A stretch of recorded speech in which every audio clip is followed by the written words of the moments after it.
Hola a todos, bienvenidos en tren de presentaciones como venimos haciendo por video con el resto del equipo. Mi nombre es Julio Ferro, yo soy el profesor adjunto de Volco 1 junto con Damián, Conci y Micaela Costa, que ya se están presentando también. Mi tarea es ocuparme más del contenido teórico, por el cual vamos a estar viendo clases online teóricas conmigo. Y empezamos este año, como todos los años, con un tema que es principal. Es el tema troncal, quizá, del año, de la cursada. Y también es un tema troncal a la disciplina. Hablamos de los lenguajes visuales. Es un tema que lo que estamos tratando ahora no deja de acompañarnos en el resto de su vida profesional. Siempre estamos pensando en cuestiones vinculadas a estos temas y a estos problemas que nos permiten resolver nuestros diseños. Siempre estamos considerando principalmente este tema, porque es el que nos ayuda a solucionar los problemas por los cuales nos vienen a buscar, ¿no? Nosotros estamos en el medio ensanguchados entre lo que es la forma, que es nuestro aporte a un pedido, ¿no? O a un contenido, una información que necesitamos comunicar. Esto es esencialmente el trabajo con el que lidiamos cotidianamente, entre la forma y el contenido. Cómo acercamos este contenido, de qué manera lo hacemos, cómo lo diseñamos y cómo lo entregamos. Y el recurso que utilizamos nosotros, los recursos que utilizamos nosotros tienen que ver con los lenguajes visuales, ¿no? Si vamos a la definición de lo que es un lenguaje en general, estamos hablando de símbolos, ¿sí? Porque son símbolos que están acorde a un mensaje que en realidad conectan con todo el mundo, porque tenemos una capacidad especial los seres humanos, exclusiva, que es la de poder abstraer, de poder conceptualizar. Y esos son los vehículos que nos ayudan a nosotros a construir justamente una relación de sentido con el que ve las cosas que nosotros proponemos.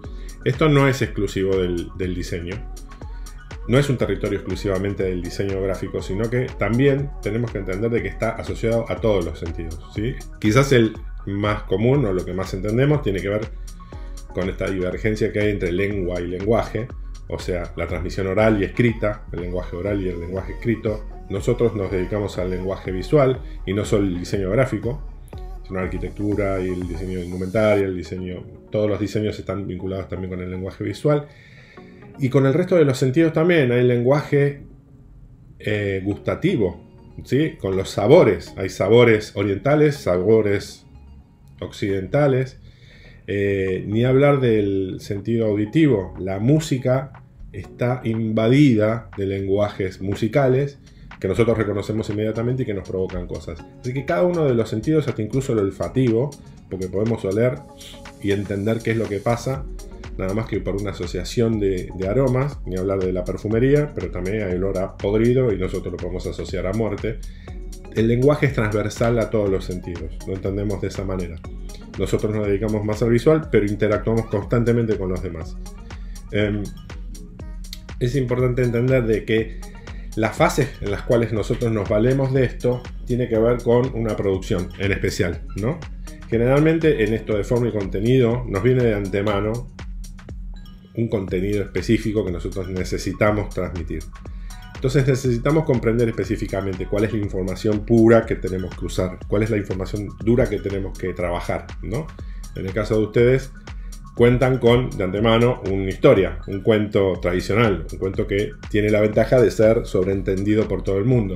Ahora, específicamente, ¿cuál es la información? ¿Cuál es el mensaje duro que nosotros necesitamos trasladar justamente para que se comprenda y se entable una comunicación, ¿no? Entonces, la primera pregunta que nos hacemos siempre es: ¿qué es lo que hay que comunicar? ¿Qué es lo que tenemos que decir?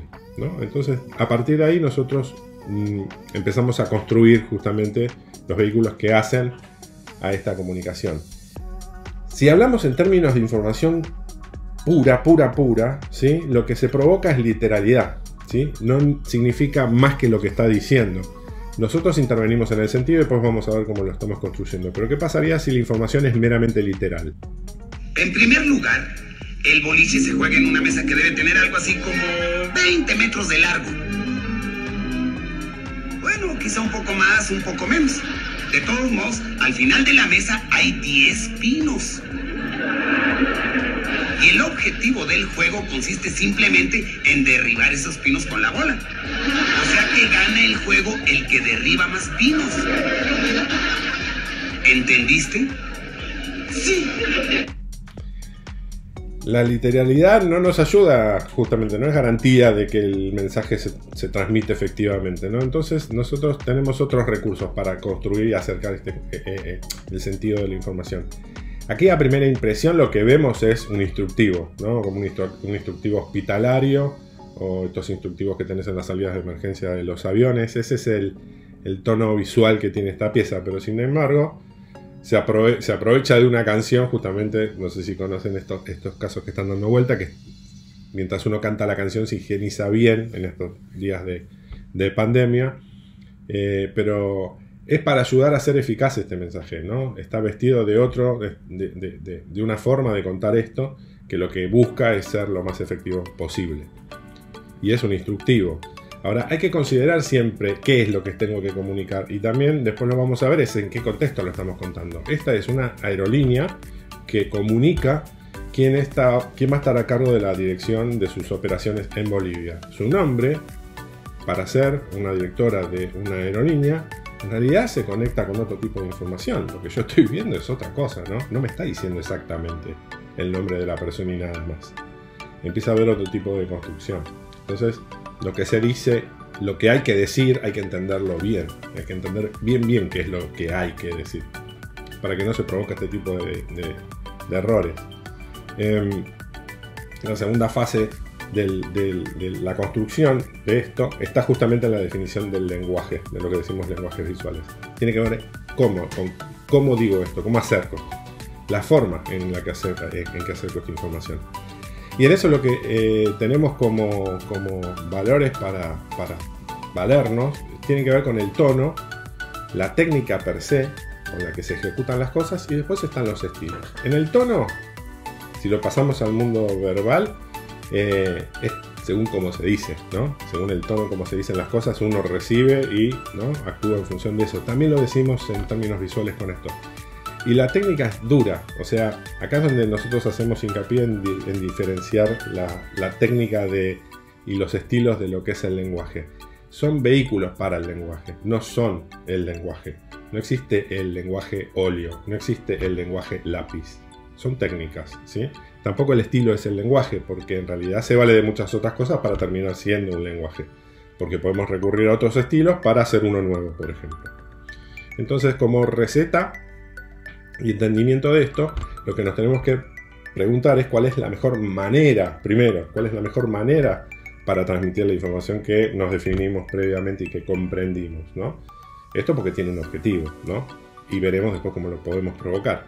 Ahora, entendamos como receta que lo que termina definiendo a un gran vistazo lo que es un lenguaje visual para nosotros tiene que ver con ese tono, en este caso visual, qué técnica la complementa y cuál es el estilo que la define.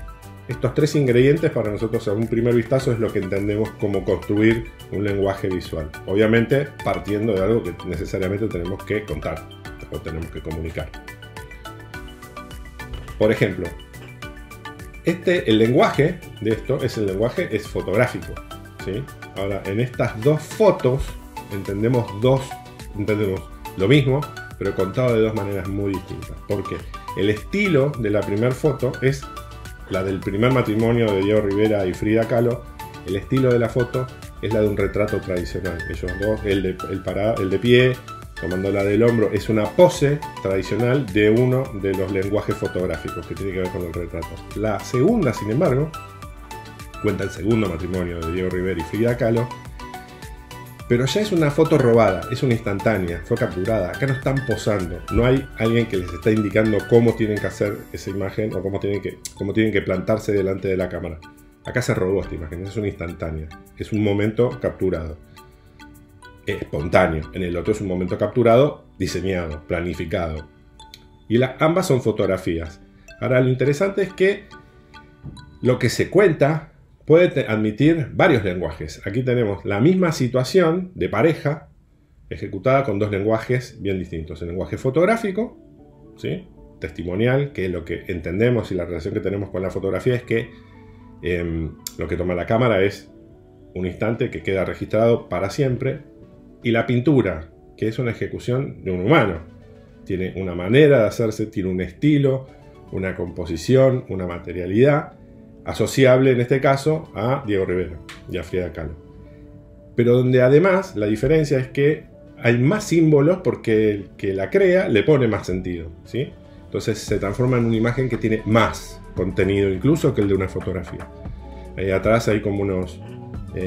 hay un pajarito que tiene unas frases colgando también ahí de su pico. Diego Rivera tiene su paleta y sus pinceles, la forma en la que toma de la mano a Frida que la hace parecer más chiquitita. O sea, hay un montón de cosas diseñadas específicamente en la pintura que en la realidad, en la foto y en el registro, no están. Entonces cuentan más. Ayuda a contar más esta relación. Siguiendo con la historia de estos dos personajes que son una excusa en realidad para contarles todo esto, esta también es una foto y es un registro de una instantánea, ¿no? Justo ahí sorprendió el lente, la sorprendió Frida justo cuando miró a cámara y el fotógrafo disparó. Y en esta composición están ellos dos con este monito que era su mascota. Ahora esto es registro. Distinto es la misma estructura, pero ¿qué más puede contar? Esto está embebido de un lenguaje de arte mexicano que exuda por todos lados. Ni hablar de la paleta, y ni hablar de los símbolos, que en este caso las calaveras son las catrinas, que son tradicionales del folclore mexicano.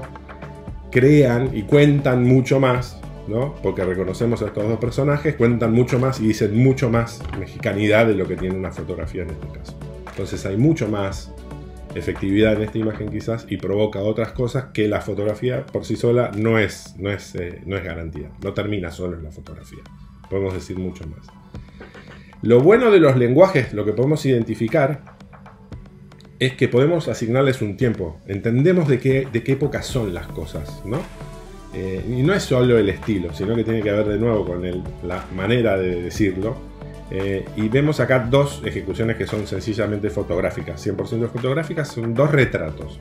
Ahora son dos estilos de retratos bien distintos y dos técnicas fotográficas bien distintas, una técnica blanco y negro y la otra es en color, y donde obviamente se aprovecharon del color, pero la forma en la que se hacían las cosas en cierta época, seguramente 10 años antes de la imagen a color, cuentan un momento también. Nosotros reconocemos las cosas por también su lenguaje visual. Basta ver fotografías del Obelisco de 1930, 1960 y hoy y entender por la gráfica y por el lenguaje arquitectónico de que los tiempos son distintos y saber y entender cuál es la más vieja. Eso pasa también hasta incluso con el diseño, digamos, en este caso. Y acá también una diferenciación entre lo que es técnica y lenguaje. La técnica acá es digital, 100% digital. Este es un personaje que nació para el mundo digital, ¿sí? Sin embargo, vemos la evolución de este personaje que se vuelve hiperrealista. O sea, es como una persona real. De una síntesis original, la primera versión de Tomb Raider, a la última, hay un montón de iteraciones que lo que buscan es acercarse a la realidad. Incluso se filmó, ¿no? Pero entonces también entendemos los tiempos y podemos entender por código, por ver esto que es digital, cuál es la más nueva y cuál es la más vieja, lo podemos entender inmediatamente y no por este orden. Entonces, todo lo que ejecutamos y vistamos y le embebamos un lenguaje nuevo o conocido, siempre está hablando de una época. Tenemos que ser conscientes de que siempre está hablando de una época. Y eso ayuda a la ejecución.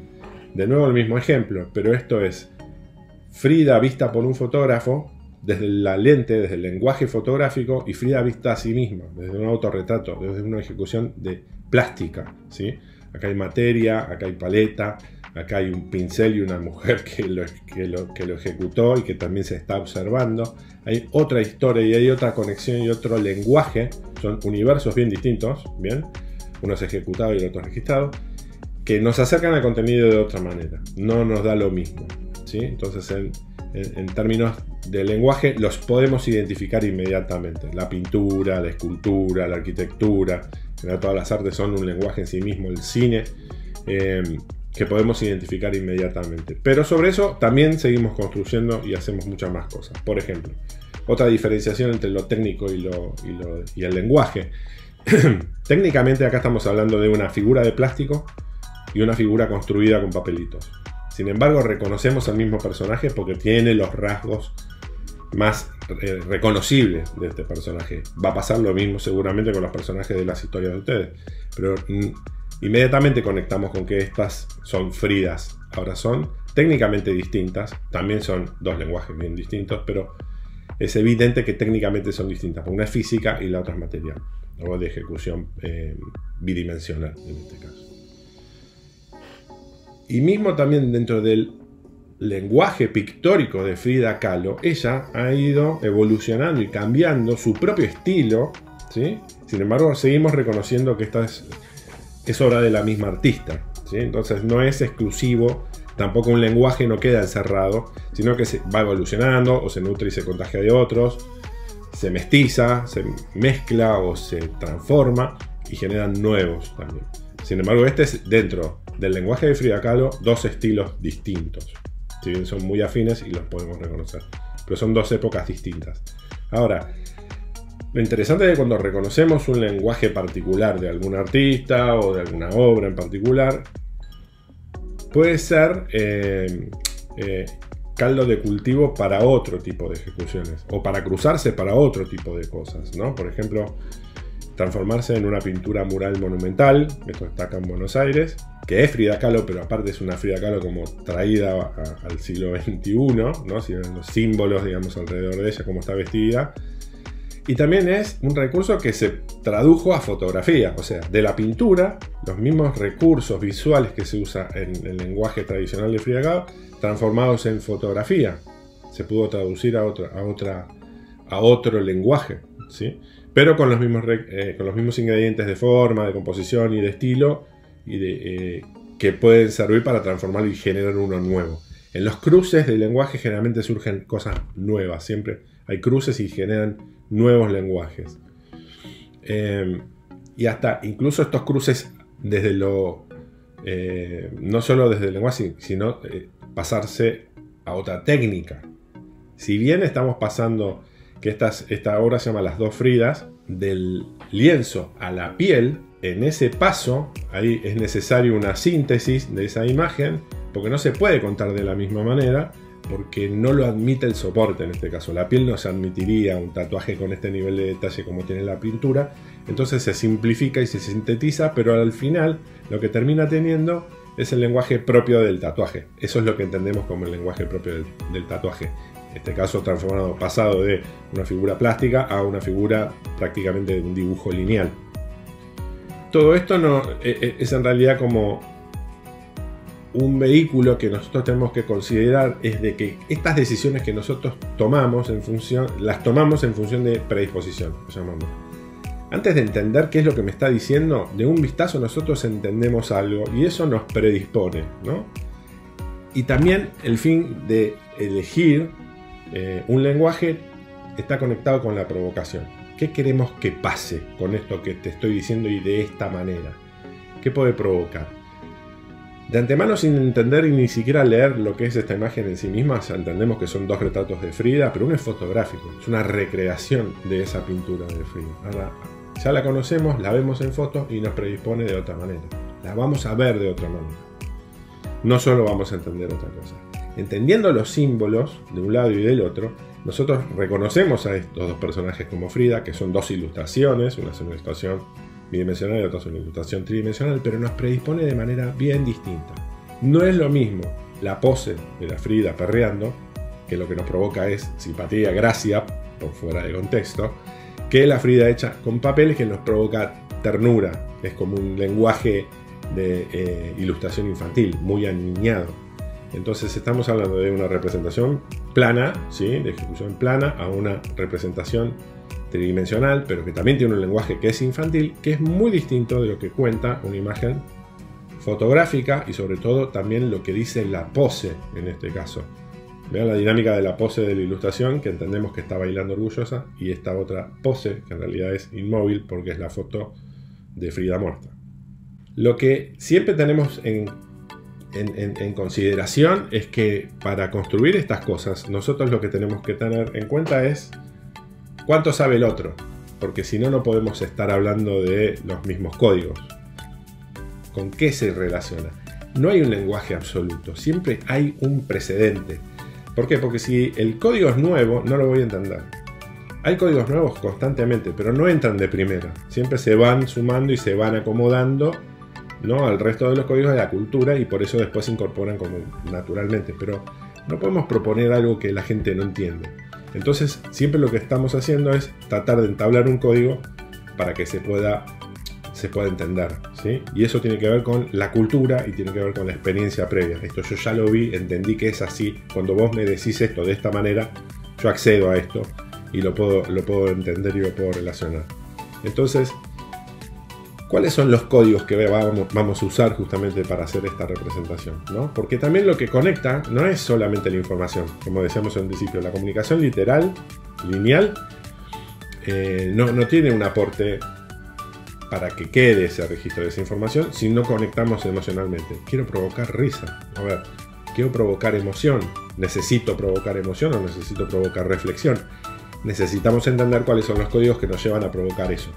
Entonces, desde la selección del lenguaje, no es lo mismo estar hablando en un contexto cultural como el de Argentina, como en un contexto cultural que tenga que ver con África, ¿sí? Compartir códigos es fundamental para hacerlo efectivo y acercarnos, digamos, justamente a tener una relación con ese mensaje que sea como provocar el entendí. Vean qué diferencia de códigos hay con esto. En Occidente el luto está asociado con el negro. Sin embargo, en Oriente, en Japón y China, el luto está asociado con el blanco. Para nosotros significa otra cosa, ¿sí? El luto para nosotros es negro, es triste, es apagado, es oscuro, es lo que no conozco. El blanco para nosotros significa todo lo contrario. Sin embargo, ese es el código que se usa en Japón y en China para hablar de muerte. No compartimos los mismos códigos. Tenemos que entender qué lo vamos a hacer con los nuestros. Y el mejor ejemplo de estas cuestiones de código compartido, quienes aprovechan de esto, son los memes. Si no hubiese código compartido, el meme no funciona. O sea, siempre el meme está tocando la cuerda de los códigos actuales, de las cosas que entendemos. Y lo que hace es retransformarlas, resignificarlas. No es solamente el código, sino qué es lo que hace con eso. Por ejemplo, una de las técnicas es el hack, ¿sí? Es lo tomo, lo que como el ejemplo de Julio Iglesias, lo rompo y lo transformo en otra cosa. La otra técnica es la que se llama la del remix, y les recomiendo una película que está disponible en YouTube, subtitulada en español, que se llama Todo es un remix. Es fuertemente recomendable que la vean, es muy entretenida y van a entender cómo justamente las miradas y los progresos o las reversiones de las cosas llevan a nuevos lugares. El mashup, también hay otra película que está dando vueltas por internet que tiene que ver con un DJ que se llama Girl Talk, que lo que hace es tomar pedazos de distintas canciones, juntarlas y generar nuevas. Esto es por suma, la suma de otras cosas generan una nueva, y un montón más. Por ejemplo, esto sería un ejemplo de mashup, por ejemplo, porque utiliza obras tradicionales, las cuales le sirve de vehículo para poder contar los requisitos que tenemos en pandemia. Por ejemplo, se está valiendo de obras de arte clásicas que todo el mundo conoce, pero también hackea el sentido al incorporar una cosa nueva. Entonces Napoleón se transforma en un delivery de gogo. ¿Por qué hace esto? Porque es la manera de llamarnos la atención y acercarnos a lo que nos va a decir. La primera impresión, esto, tiene que ver con acercarme a este contenido. Lo veo, lo entiendo, lo relaciono, y ahí generé otra manera de contar, ¿sí? Lo que entablé es una manera efectiva de acercarme y decirle a la gente cómo cuidarse en tiempos de pandemia. Y acá se suma solamente un ingrediente más, ¿no?, que es ajeno a la obra y resignifica y transforma toda la obra. Es un ejemplo lindo de esta campaña que está dando vuelta hoy en día. Ahora, valiéndonos de lo que ya conocemos, del mundo que conocemos, La Última Cena es una obra icónica. La conocemos, hasta la podemos dibujar de espaldas. Sin embargo, fíjense cómo se resignifica, cómo se cruza si tenemos que mantener distancia social y La Última Cena se hubiese hecho en Zoom. Entendemos y nos causa gracia esta imagen porque entendemos que el código de los cuadraditos de ahí arriba, en una ventana que parece de una computadora, me está hablando de de comunicación a teledistancia, como estamos teniendo ahora. Hay un montón de iteraciones sobre la última cena que son muy interesantes para curiosear. Nosotros los usamos muy a menudo también de referencia, pero esta es hoy. Este chiste funciona hoy, porque hoy esto es código. Hace 120 días, esto quizá hubiese sido difícil de comprender porque todo el mundo no estaba usando Zoom. Hoy sí.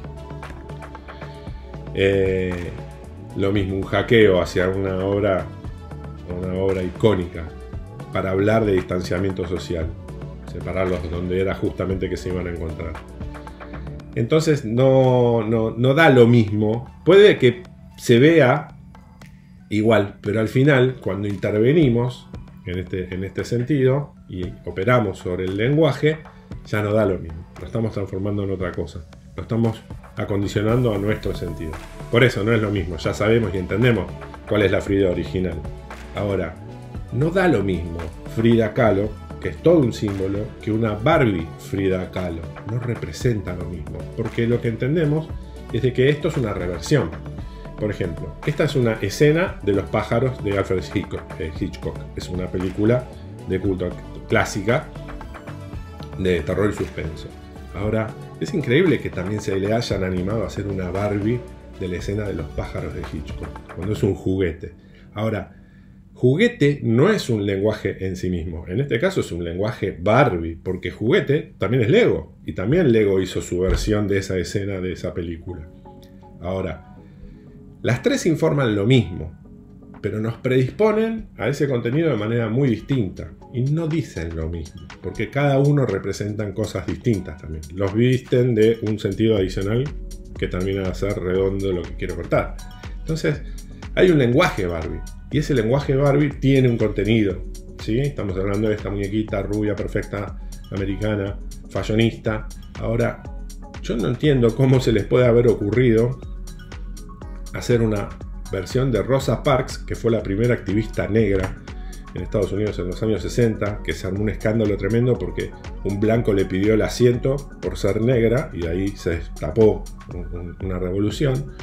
O de Florence Nightingale, que fue la que definió, digamos, lo que es la práctica de la enfermería actual, hace 100 años. O sea, Barbies de eso no está mostrando solamente a estas dos figuras, a estos dos personajes históricos, sino que son reversionados a través del lente de Barbie.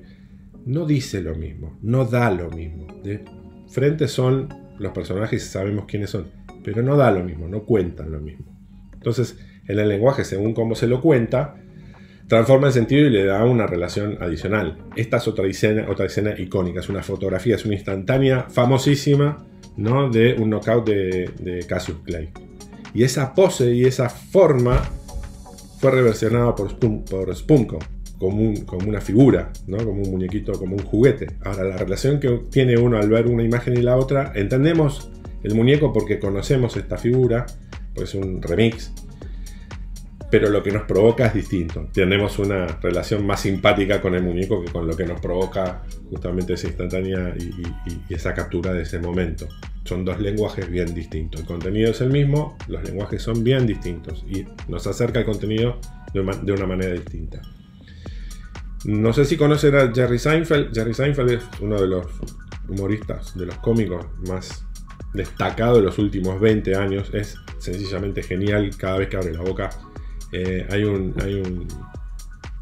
stand-up de él en Netflix y la comunicación con la que salió, cuando uno la ve, inmediatamente conecta por cultura y por experiencia. Este es un típico póster de espías, ¿no?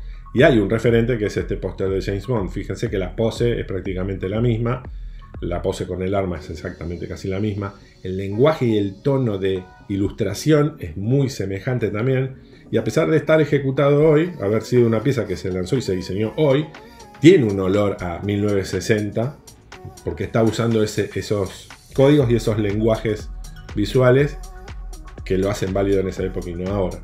Entonces, sin uno no existiría el otro. Y además es un hack del sentido, porque uno es una película cómica, es un programa cómico, y el otro es una película de espías, ¿sí? Pero los recursos y la cultura nos llevan a entender esta propuesta porque existió un antecedente. Entonces entendemos también valiéndonos de otras cosas y de lo conocido. Así que muy bien. Las consideraciones que siempre tenemos delante de un problema que tiene que ver con los lenguajes, siempre la primera es el qué digo, la segunda siempre es cómo lo digo, que es empezamos a darle forma justamente a esto, y el tercero es con qué lo relacionamos, pero aprovechándonos de la cultura y del que lo va a recibir y lo tiene que entender, justamente porque damos por entendido que estamos compartiendo códigos. Si no, no va a funcionar. Entonces, lo que tenemos de estas tres grandes preguntas son tres valores que siempre tenemos nosotros como para marcar a la hora de pasar el checklist de eficacia, por ejemplo. El primero es el de informar, el segundo es el de predisponer y también provocar, y el tercero es el de conectar.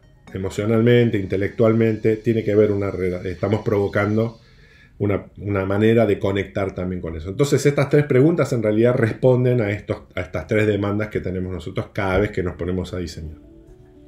Todo esto es porque existen, y para nosotros es mucho más evidente entender las formas de decir, ¿no? Hay gente que se ofende según lo que se le dice, no lo que le dice, sino cómo se lo dice. Entonces también hay formas de ver. Nosotros estamos proponiendo una forma de ver nueva, generalmente, a algo que en este caso ya conocemos, o incluso una información de la que desconocemos. Los acercamos a una forma de ver las cosas, a un punto de vista nuevo sobre esto. Entonces, de la información pura y racional y dura, nosotros la vestimos, ¿no? Seleccionamos y diseñamos un lenguaje alrededor de ellos para acercar una nueva forma de ver, un nuevo punto de vista.